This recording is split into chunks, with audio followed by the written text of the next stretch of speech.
All right, everybody. Welcome to the second half of this week's Hoagies N Pierogis podcast. It's your boy Hammy. Ian already did his first half. I was unavailable, so we said we'll split it. I haven't had a chance to watch or listen yet. So if there's any kind of crossover in what we might say, I'm not trying to copy him, and I apologize. I think I want to put this microphone down somewhere. Yeah, let's put it here. So this week in sports. So it's been a couple days. I'm recording on recording on a Wednesday here. So I'll start off real quick with baseball. Baseball playoffs have started. Phillies make it through the wild card round, sweeping the Cardinals. We're playing with house money here. As far as the Phillies are concerned, um, as I have said multiple times, I don't really watch baseball as much. I've probably watched a full Phillies game maybe 5 times this year. Maybe that might even be a stretch, but I'm a Philly guy through and through, so I'm gonna watch my team. They look good. Pitching looked good. I mean, when you have Zach Wheeler and Aaron Nola as your 1-2, that's always a plus. And it's even better. I wasn't expecting to make it out of the wild card, but I just feel like that Cardinals team. I don't know anything about them, but I just feel like they're aging. It's like Yachty, Pujols, Wainwright. It's just an older team, and I think we just kind of had the spark. Got Philly Rob coming in, taking over as manager halfway through the season, kind of giving us that spark. Schwarber's just fun. Schwarber's just fun to watch. Like, he's just a cool guy. He's just like vibes. He steps up to the plate, got his fucking sunglasses on. It's just a fun team. I think a key player in this Phillies playoffs run might be Jean Segura or Jean Segura, however you pronounce it. I don't know. Every time I watch, I just feel like he has a key base hit right up the gap. He doesn't even need to hit those homers. Just those, you know, balls that he can poke right through to get those, a couple runs that you need to. Pitching can be good, but if you're not getting any runs, then doesn't matter. And then yesterday started off hot. We were killing the Braves. Absolutely. It was an absolute whomping to start. And they let him back in the game. Like I said, I don't know that much about the Phillies bullpen, but it didn't look great. That should have been one of those moments where you just put them away. I don't know. Maybe some people would be like, they needed to score more runs, and you might need to do that against that Braves team. But I mean, still 7 runs. You gotta. That's when you gotta put things away. You can't let teams come back like that. With as far as the, Mariners let that happen with the Astros yesterday. So I don't know. I'm happy. I'm optimistic. It's fun to just watch playoff baseball. I've always said I like watching playoffs of any sports, even if I don't watch hockey. I love hockey. I'm not watching all 82 games of the Flyers. I am a diehard Flyers fan, but it's a lot of games, and I don't always get all the games. But I keep up with scores. Same with the Sixers. I don't watch most of those games. I haven't watched most of the Phillies games here, but when it comes to playoff time, I'm gonna ride for my city. So I'm excited. It's fun. I'm excited for the game later tonight. Um, yeah, it should be interesting. It's been nice. There was a good time getting 4 baseball games during the day yesterday. It wasn't the same kind of chaos, but when you get some of those days in sports where you just get a full slate, obviously Saturdays and Sundays you have a full slate of football during the fall, but when it comes to conference championship weekend for college basketball, and you've just got all these meaningful games towards the end or the first weekend of March Madness, just all time sports days, and that first day of wild card games, or not wild card games, the true baseball playoffs. I mean, it's just nice. You've got a whole day full of playoff baseball to watch. So I'm excited. We'll see what the Phils do. It's a good time to be a Philly sports fan right now. That's all I can say. So next up, obviously, soccer. So FC. No, I'm just kidding. I'm not gonna fucking talk soccer. Soccer. I've been playing a lot of FIFA lately, though. been crushing it. My guy's name is Vincenzo Carbonara. He's from Italy. He plays in Serie A. I think that's such weird names for some of this stuff, but I guess it's like I don't know, whatever. He plays on a team that's purple. It's Fiorente, something like that. But he's crushing it. He's lead the league in goals, and yeah, so that's talking soccer. Now, obviously, next we're going to college football. Penn State had a bye, so no reason to say anything about that. We won the week because we couldn't lose. And this week is Michigan week. So I'll just kind of give my thoughts on that real quick as far as how I feel. This is a big game. Obviously, it's always a big game. I think it's at the Big House too, and I hate that it's at noon. I wish they always put these Big Ten games at noon. I always feel like, and I don't get why. I guess it just makes more sense, kind of. Like you always think of SEC, the big SEC game is in like that 3:30 slot on CBS. Dun, dun, dun, dun, dun, dun, dun, dun. But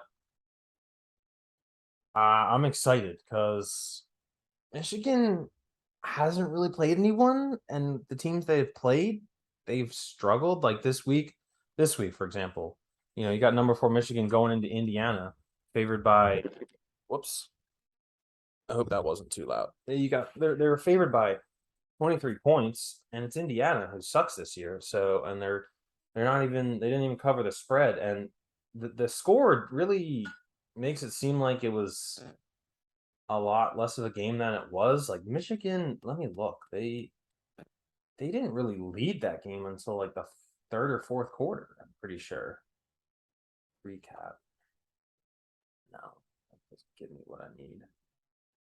All right, this doesn't give me what I need. But it was tied for a very long time. Not tied. It was very close. It was not an easy game for Michigan. And then Maryland the week before, they almost lost that too. So it's like, can we exploit their flaws? The only thing is Blake Corum is a really good running back. And it's been a while. It's after the bye week, I feel like I forget everything about Penn State now. I don't know why. I don't know how good we'll do against that run. But those games are always a war. I feel like a lot of times with Penn State and Michigan, it's like one team kills the other. It's going to be tough going into the Big House. I think they might be doing a maze out. So I'm just excited. I'm going to be losing my mind, going to be screaming.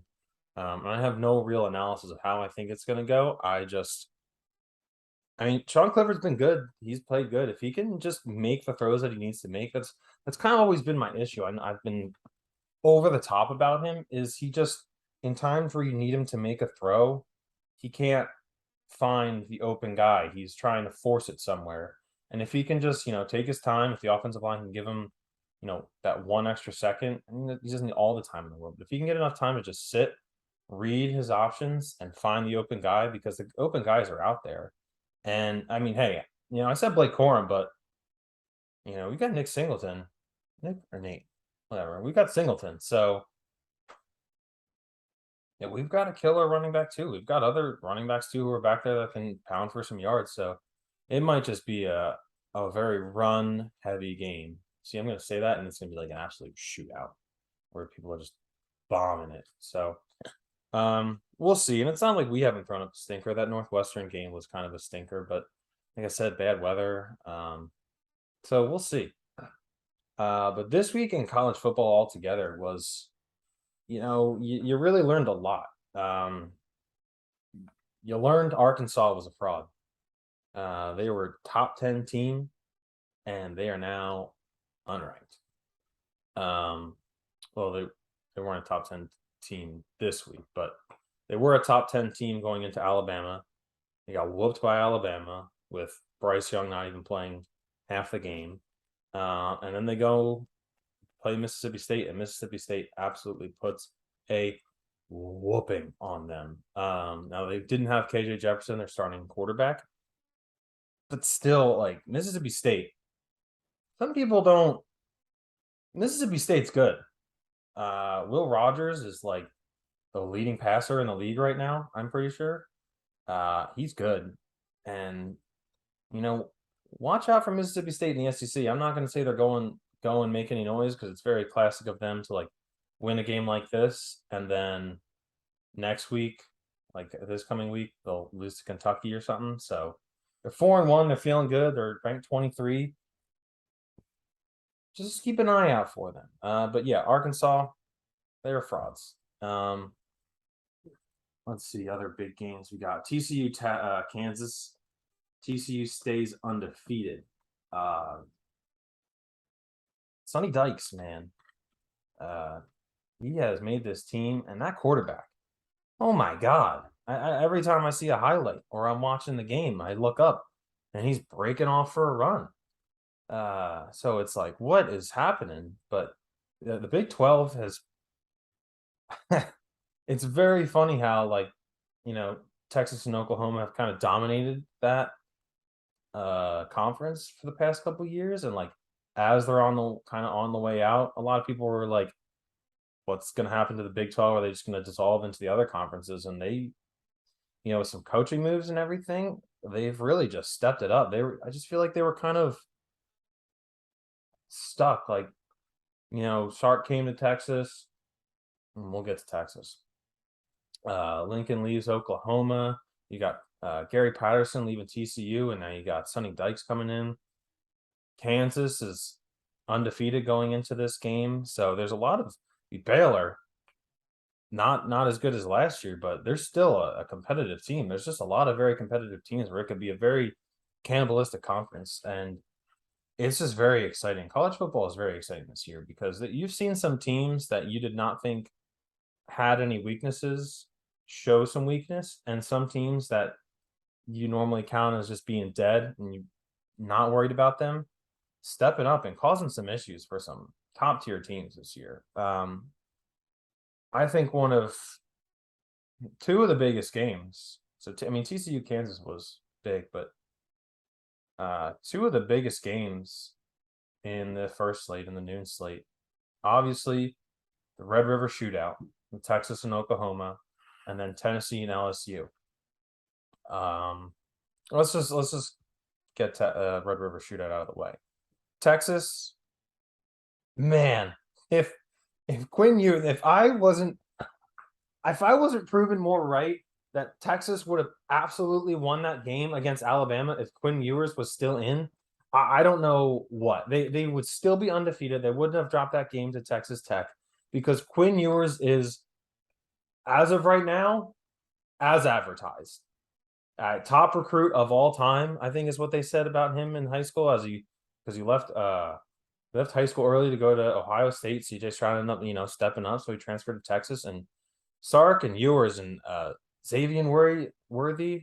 I don't know if it's Xavier or Xavier Worthy, but Worthy, man, him and those two, and Bijan Robinson, they are a high-powered offense that can score points, and their defense is not that bad either. I mean, remember in that Alabama game, they could not move the ball. They were getting to Bryce Young. And there's a possibility if they can win out in the Big 12, win the Big 12 championship. Actually, yeah. There's a Big 12 championship game, right? I feel like there was one where there wasn't. But anyway, if they can win out and win games convincingly, depending on how some other things fall the rest of the year, they could put the playoff committee in a tough spot to be like, hey, the two games they lost they didn't have their starting quarterback, and they kept it close in the game against the team that has been ranked number one plenty this year, and they dropped, which we'll talk about that too. They could. It's probably not going to happen because no two-loss team has ever made the playoff. But with all the parity this year, it might force the playoff committee to do that. If we end up with no undefeated teams, you could see a two-loss team in there.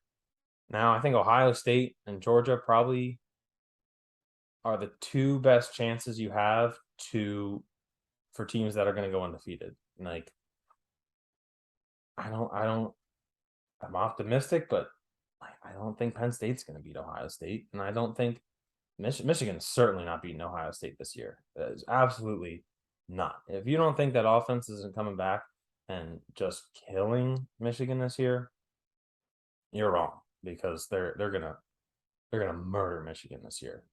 Um, so yeah, it's gonna be interesting with that.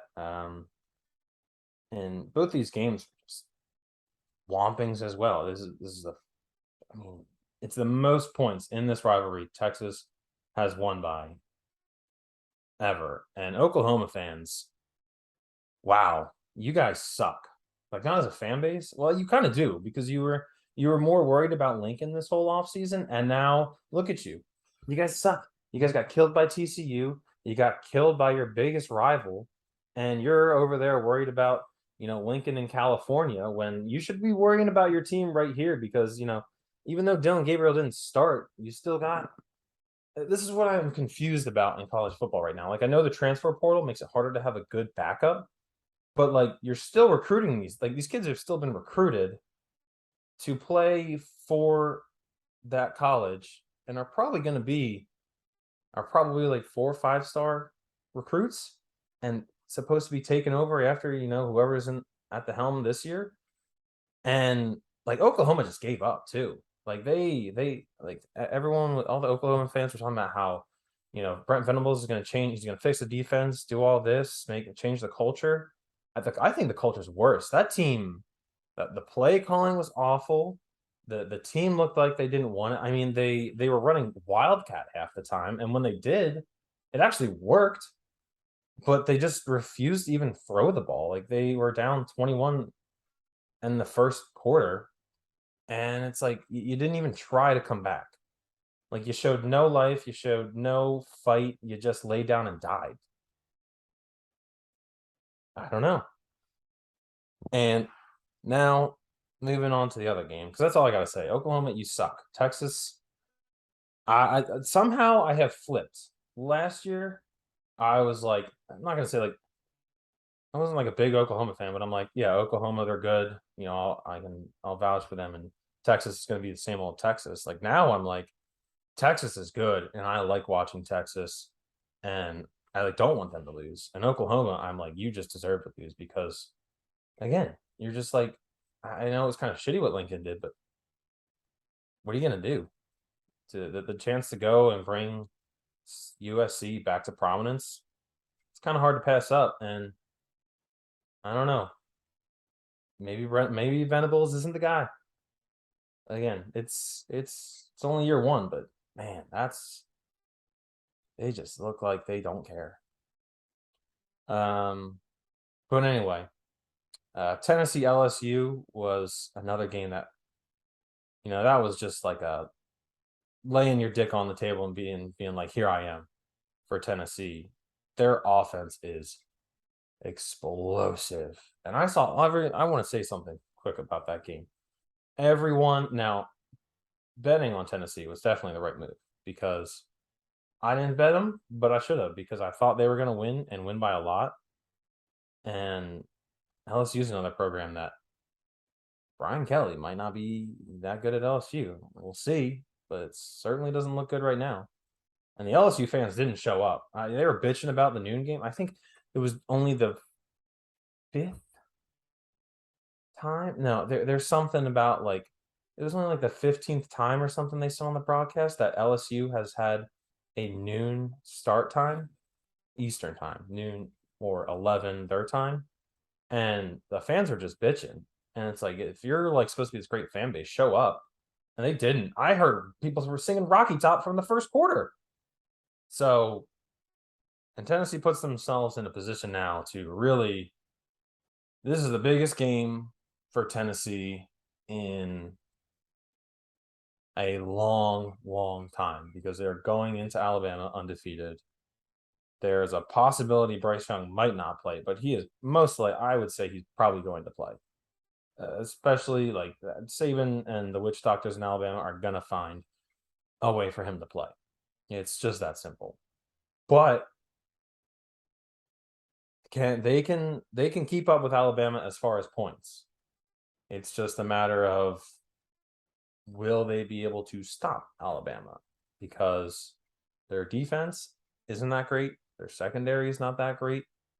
And if Bryce Young's playing, he might just pick them apart. But see, this thing too is like there's no standout skill position guy at Alabama except Jahmyr Gibbs, I think is his name, the running back, who he's good. And he's the reason I think they've won a lot of games other than Bryce Young. But I don't know. I think it's probably just going to be the same old thing where Alabama wins, but I don't know if it's as much of a blowout as possible. And I think, and even if Alabama or if Tennessee loses this, they're definitely going to lose to Georgia, I think. But if they win, it's just nice seeing new teams. It's just nice seeing something different. So that orange is beautiful. The power tee. I don't think they'll win, especially going into Alabama. But man, how awesome would it be? And I'm gonna be watching and hoping for that because it's gonna be huge.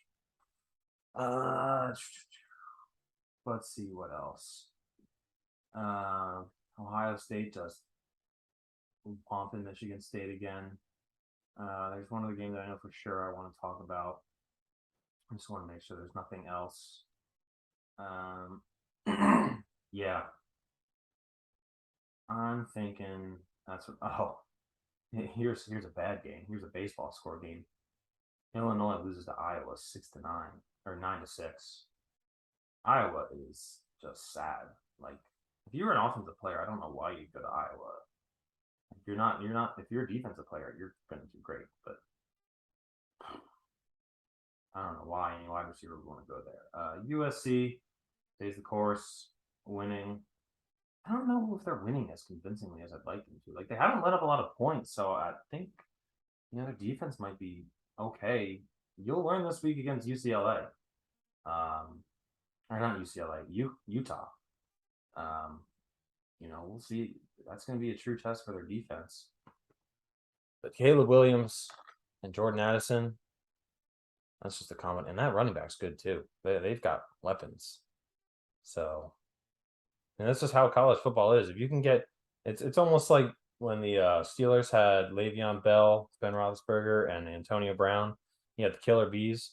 If you just have a trio like that, I mean, that's probably for any football. You can put up points because it's like who do you cover? But you're seeing a lot of teams that just. Oh, and James Madison. We got to mention James Madison. JMU. Congratulations. First year in FBS, cracking the top 25 as number 25. Can't be in any bowl games, but you know what? Good for them. That's just cool. That's just one of those cool, like, college football things. But this other game, that was just a fun game. The Oklahoma State Texas Tech was a good game. I watched that, but this was just a fun game. Utah UCLA. Pac-12, another conference coming in and being like, hey, people are talking about us dissolving as a conference too. But look at us. You got Utah, who had expectations to be in the playoff, and they've dropped two mobile quarterbacks, which is why I think Caleb Williams might give them issues. But UCLA, Chip Kelly is, man, as an Eagles fan, it's hard to be like, good for you, Chip Kelly, because it was just a disaster with us. But he is slowly, but every year it's like, is Chip Kelly finally going to do something with UCLA? And it's just like they'd win like 8 or 9 games, wouldn't really do much. And now they're scary. They're a good team. UCLA could make some noise. This might be the first year since, what was it? Washington in like 2016 or something like that. Pac-12 team gets in. I don't think a Pac-12 team has been in the playoff in forever. And it's just a matter of, I think one of them has to finish the season with only one loss, and that one loss has to be like a close loss. It cannot be a blowout. Like UCLA and USC are kind of on a collision course at this point. So it's like the two teams that announced that they're leaving are like just going up. And I can't wait to watch more Pac-12 football. It's fun. I don't like watching when they're at the Rose Bowl and there's no one there for UCLA, but it's fun football. Georgia stays the course, kills Auburn. Auburn's just sad. It's not good there. Clemson, same thing. I mean, these top teams are. Oh, and Oregon in the Pac-12 too. Like Bo Nix is putting something together there. So it's like college football is very interesting, and maybe it feels like that every year around this time, and like the cheese starts to slide off the cracker eventually for some teams, and it's like, all right, they never really did have a chance because they'll lose that one game, and like Penn State last year lost to Iowa, and then it just was like not good after that. And this year, if we lose to Michigan, it's very possible we could lose like 2 more games. But yeah, it's exciting going into next week. Michigan State, Penn State is the biggest game, obviously, for me. Kansas, Oklahoma. Kansas almost beat Oklahoma last year when they were like bad, like really bad. And Caleb Williams was still there, and Lincoln Riley. And somehow Oklahoma is favored by 9. I don't know how. I don't know why. I don't know how or why. Kansas, I guess Kansas is starting. They lost their starting quarterback, but he was good too. So it's like it'll be interesting to see. I think Kansas wins. Like having Kansas being good now, it's kind of fun. I don't know about everyone else, but I like it. It's fun. Clemson, Florida State. Ooh, Florida State lost, and they look good. But Clemson will probably just kill them. All right, let's do NFL. Let's go into NFL. This week, I'll be honest, it was not. It was actually. It was a good week, but the matchups did not look good to begin with. Like looking at it, I think last week we were like, kind of stinky for a lot of them. But finally, we got like a high scoring week. And Ian might have given an update in fantasy. He got absolutely marked by Reagan. We love Reagan. He might have said we don't love Reagan this week, but we do love Reagan. He got just like put down, like dead. Reagan had 3 different players. Like all her skill position players had 2 touchdowns and like over 100 yards. It was insane. Actually, I'm gonna pull it up right now. We're gonna pull up the stats. Let's see. Oh, where the hell is it? There's the app. Because I didn't even realize he was playing Reagan. And who was going off for him? Yeah, see, that's right. That's why I gotta. Let's see. Scoreboard. Week 5.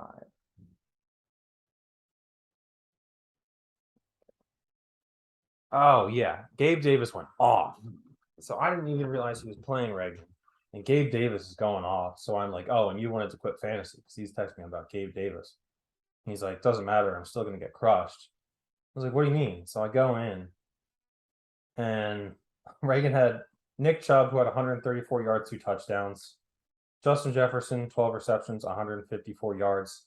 I don't know how he didn't score, but whatever. Tyler Lockett, 5 receptions, 104 yards, 2 touchdowns. Leonard Fournette, 56 yards, 2 total touchdowns. He must have had a lot of receiving yards. I got to see that because. Yeah, he had 10 receptions for 83 yards. Her defense had 15 points and Justin Tucker had 16. And she left Mike Williams on the bench with 10 receptions, 134 yards. But there's nowhere she really could have. She could have taken out Clyde Edwards-Helaire, only had 15 yards and had 6.5 points. So she could have had Fournette as her second running back and put Mike Williams in on the flex. But yeah, That's 2 weeks in a row. Reagan won the scoring title for the week. Just killing teams, and she'll tell me every week. She's like, "My team sucks." You're 4-1. Meanwhile, I'm sitting at 3-2, grinding out a win this week. Might need to make some moves. The NFC East has suddenly become an interesting conference. At the beginning of the season, I thought we'd probably just run away with it because the Cowboys seemed down. Giants, I was like, they're dead. Commanders, dead. Commanders are still dead. Carson Wentz sucks. For anyone who says he's good, he's not good. He's bad. He's not a. No one likes him. Like, people just don't like him as a person on the team. That's why he doesn't do good. I will not stand for anyone backing him up anymore. Even Dan Orlovsky gave up. So he's just awful. And I wish I was going to the game when they play him, when he comes back to Philly, because, man, you thought it was bad when Jalen Reagor came back to town. I don't know about the main pulse of the Philly fan base, but I don't know. At least me myself, fuck that guy. But yeah, anyway, back to my point. The Giants just shocking the world, coming out and beating the Packers out in London, and in not even like a fluke, really. Like, they were down, it looked like they were dead, and they just stormed all the way back. They were down 20-10 or something like that. They were down a lot, and they just stormed back and came out and won 27-22, and they're just Brian Daboll, maybe a really good coach. And I don't know what they do if they end up like still, because like the NFC East as a whole kind of has fairly easy schedule. Like, the Eagles do have a fairly easy schedule, and I will admit that.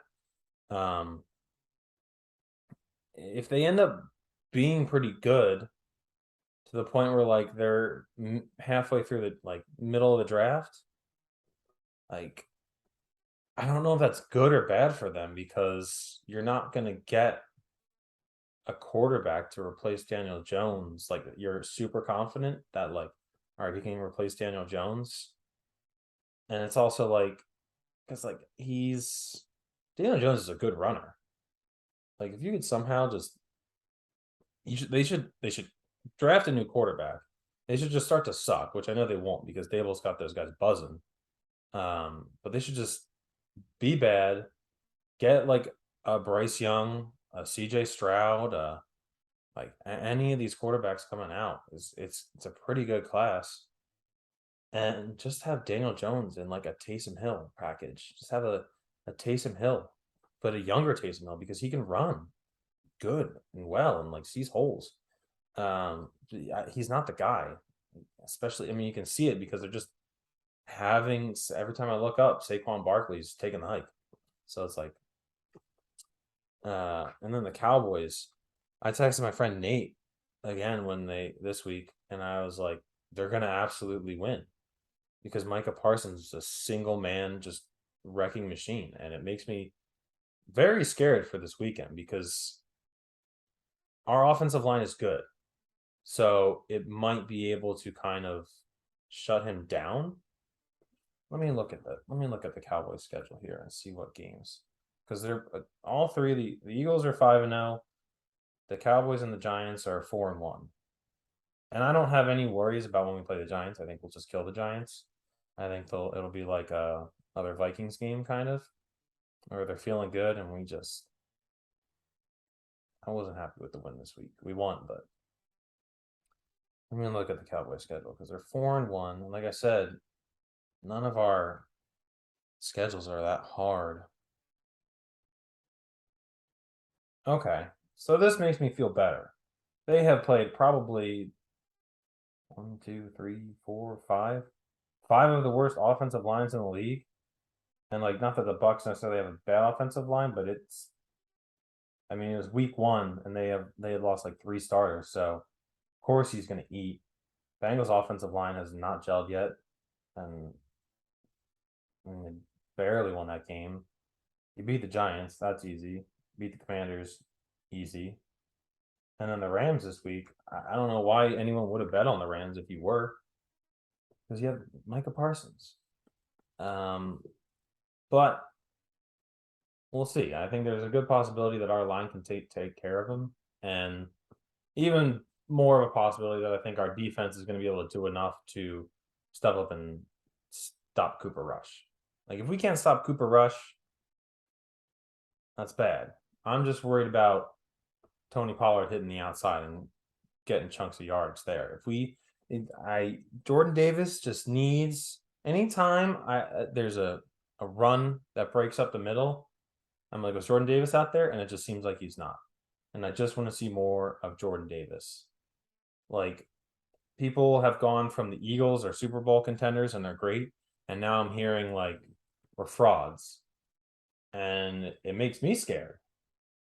And I don't know why, because I shouldn't care about other people. I should relish in this time, but it's like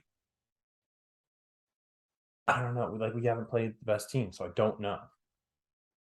I think the Cowboys will be a good test. It's going to be a true test of how we do against a really good defense, because the Cardinals defense was not that good. I think that turf was awful. Also, by the way, we were slipping all over the place, and I'll just get right into it as far as that game goes. It looks like the Cardinals are just doing like an opposite of what they normally do. Like they normally start off hot and do great, and now they're just doing a complete reverse where they're not doing well in like all aspects of the game. Where like the start of the season they're not doing well, and they've gotten going into this week against the Eagles. They were outscored 66-16 in the first half. So it's like, and then they just come back and win or make it close.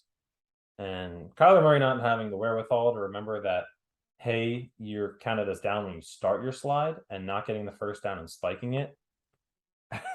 It was just so funny watching them show a replay of the guy just missing wide right over and over again in warmups, and him just missing the exact same way right before.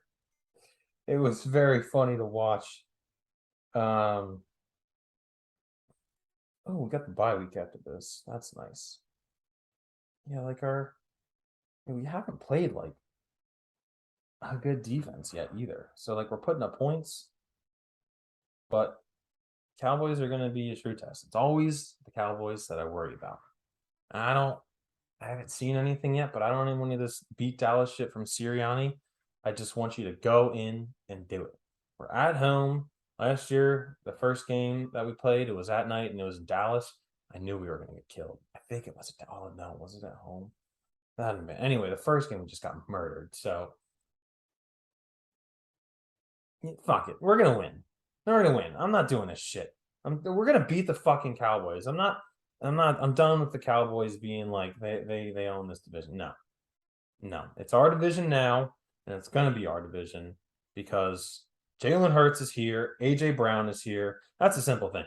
AJ Brown is going to make Trayvon Diggs look like tissue paper.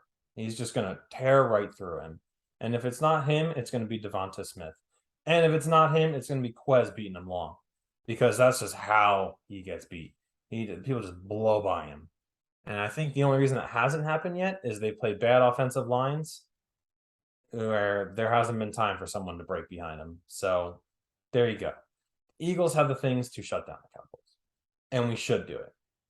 It just seems like a very big letdown spot right now. That's all I'm going to say. Bills trounced the Steelers. That was obvious.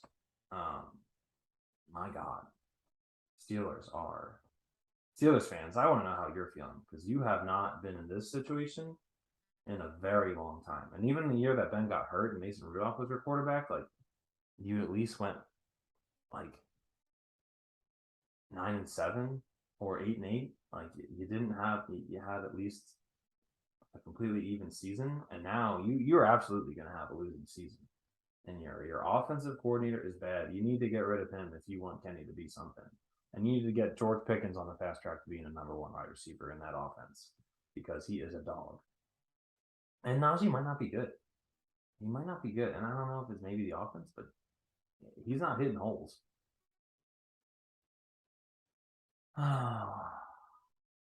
Ian probably talked enough about the Patriots. They shut down the number one scoring offense in the league. It didn't look good. It was an ugly game. But Bailey Zappi, I want to know what Ian said about Bailey Zappi, so I know I do need to listen. But Bailey Zappi, man, Bailey Zappi, Zappi, make me happy. I just, I don't know how you can't say that the offense doesn't look different. And I don't know if they're just calling different because it's like, fuck it, it's our backup. But there's the play calling definitely. It just seems like there's a spark and things are getting done that weren't getting done when Mac was at QB. I don't know. Mac Jones is a guy who had really good numbers because he played at Alabama with talents like Devonta Smith, Henry Ruggs, and everyone like that. So it's like, I think Zappi's the guy. I think Zappi's the guy, Ian. Now, who do the Patriots play this week? Oh, the Browns. Bailey Zappi is going to light up the Browns defense. Their secondary sucks. Bailey Zappi might make Nelson Aguilar look good. Maybe I'll pick up Jacoby Myers if he's on waivers and play him just to prove a point. Jacoby Myers is gonna have 3 touchdowns from Bailey Zappi. I'm not actually completely serious, but it's a different team. Speaking of the Browns, why don't you just have Nick Chubb do everything? Because I feel like every year it's like just hand the ball off to Nick Chubb and he's gonna get you like 8 yards. He doesn't really get stuffed. He's one of the few running backs anymore that I feel like gets those big runs. Like everyone will have, like every so often you'll see, a running back break for a big run, but like every week it's like, oh, there goes Nick Chubb for 40 or 60, and he's not as fast, but he can find the holes and make guys miss when he needs to, and then he'll get caught or he'll score. And having that extra tandem of having Kareem Hunt in the background too, it's like the Bills should be much better, and I'm interested to see what it's like when Deshaun Watson comes back. But their defense is bad, and Cade York, not good, not good. I don't know if they cut him. Matt Rule out of Carolina. It's Baker time. It's Baker time. Remember what happened last time the coach got fired when Baker was there? Remember when Hugh Jackson got fired and then the Browns lit it up? Went 7-9, I think, that season. Baker's coming back. Baker's back. No, he's not. Baker might be bad. Oh, but speaking of the Panthers, the rumors out there of the Bills heavily invested in trying to get Christian McCaffrey is wild. If that happens, that is unfair. That's just mean to everyone else because that's literally the only thing that the Bills don't have is a running game. And if they get Christian McCaffrey, who will probably just eat in Buffalo because you've got threats all over the field of the run. And he can even catch the ball too. You might be seeing Christian McCaffrey down the field catching balls like Gabe Davis has if he ends up there. Which I do I want it to happen just to have fun watching the Bills? Because it's already fun to watch the Bills, but imagine like you see Christian McCaffrey breaking off for a long run outside too. Because their running back is Josh Allen, pretty much. That'd be fun. I don't want it because like the Eagles end up being pretty good. Crystal ball, Bills, Eagles, Super Bowl. This is like just possibility. Because it's very hard to predict things like that. Like Bills could easily end up losing to the Chiefs again in the playoffs and stuff like that. And the Eagles could end up losing to someone. But anyway, and then you've got Christian McCaffrey in the backfield you have to stop. Stephon Diggs on the outside who you have to cover, who Slay could probably do a decent job.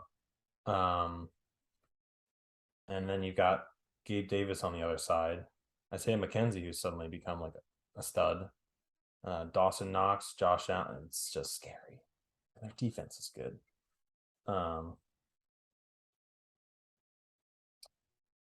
What else? What else? What else?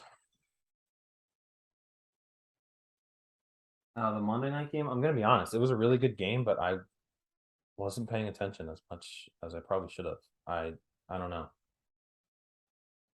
Chiefs are still the Chiefs, and Raiders are still the Raiders. It's like I think, and a lot of people have said this. Like Travis Kill, obviously Patrick Mahomes is like the cornerstone as far as like the offense goes, but as far as like skill positions and mattering, Travis Kelsey could probably score on every. They could score Travis Kelsey every time they went to the end zone if they wanted to.